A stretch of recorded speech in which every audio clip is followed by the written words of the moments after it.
Hello అండి. ఈరోజైతే మా బాబు స్కూల్లో యాన్యువల్ డే ఫంక్షన్ జరుగుతుంది. అక్కడికి వెళ్ళటానికి మేమందరం రెడీ అయిపోతున్నామనమాట. లాస్ట్ ఇయర్ వీళ్ళు కొంచెం చిన్నగా ఉన్నారని చెప్పి తీసుకుపోలేదు. ఇంక ఇయర్ వాళ్ళ అన్న డాన్స్ చూసి వీళ్ళు కూడా ఎంజాయ్ చేస్తారా అనుకొని ఇంకా రెడీ చేసి తీసుకెళ్తున్నాం. తీసుకెళ్ళాక అర్థమైంది చుక్కలు కనపడ్డాయి అనమాట. అక్కడ ఫ్యామిలీ అందరం అయితే బ్లాక్ వేసుకుందామని చెప్పి రెడీ అయిపోయాము. ఫస్ట్ అయితే నేను రెడీ అయిపోయాను. తర్వాత వీళ్ళకి రెడీ చేస్తున్నా. తినొచ్చి పెద్ద పాప ఇంట్లో ఎక్కడికన్నా వెళ్ళాలంటే ఒక 3-4 అవర్స్ ముందే రెడీ అవ్వాలి. అంతే అంటారు కదా. ఇంకా మేము ముగ్గురు ఉన్నాం కాబట్టి మా ముగ్గురికి ఈజీగా పట్టేస్తే 3-4 అవర్స్. అందుకే ఫంక్షన్ ఈవినింగ్ ఉంటే మేము మార్నింగే స్టార్ట్ చేసాము రెడీ అవ్వడం. పిల్లలకి రెడీ చేయడం చాలా కష్టం అండి. అది పిల్లలు ఉన్న వాళ్ళకి తెలుస్తుంది బాగా. అంతే అంటారు కదా. మనమేమో నా పిల్లలు ఎలా ఉండాలి, ఇలా ఉండాలి, అందంగా కనపడాలని చెప్పి రెడీ చేస్తూ ఉంటే ఓ పక్క నుంచి మనం చేసినవన్నీ పీక్కుంటూ ఉంటారు. ఇంకా తినైతే చిన్న పాప అనమాట. తినకి రోజులో ఒక 50-60 టైమ్స్ అన్నా నేను రబ్బర్ బ్యాండ్ పెడుతూ ఉంటాను. ఎందుకంటే అది పెడతాను, అది జారిపోతుంది. నేను పెడతాను, అది జారిపోతుంది.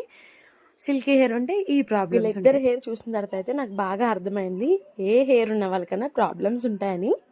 అన్ని ప్రాబ్లమ్స్ లేడీస్కే.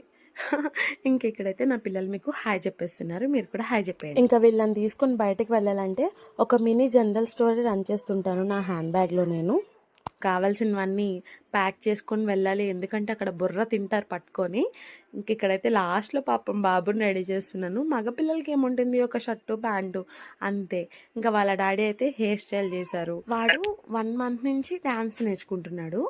ఇంట్లో ఒక్క స్టెప్ వేసి చూపిరా అంటే అస్సలు చూపించలేదు. మేమేమో టెన్షన్ అసలు ఎట్లా పర్ఫామ్ చేస్తాడు అని చెప్పేసి.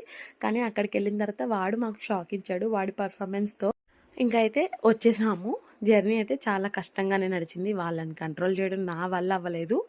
ఫైనల్గా అయితే టైంకి ముందే వచ్చేసామన్నమాట. ఇంకా స్టార్ట్ కూడా అవ్వలేదు. ఇక్కడైతే గ్రాడ్యుయేషన్ కూడా అవుతుంది. తర్వాత ప్రోగ్రామ్ అయితే స్టార్ట్ చేసేసారు. 1 by 1 పిల్లలందరూ వచ్చి మంచిగా పర్ఫామ్ చేశారు. లాస్ట్లో మా బాబుది యూకేజీ కదా, అందుకనే లాస్ట్లో పెట్టారంట.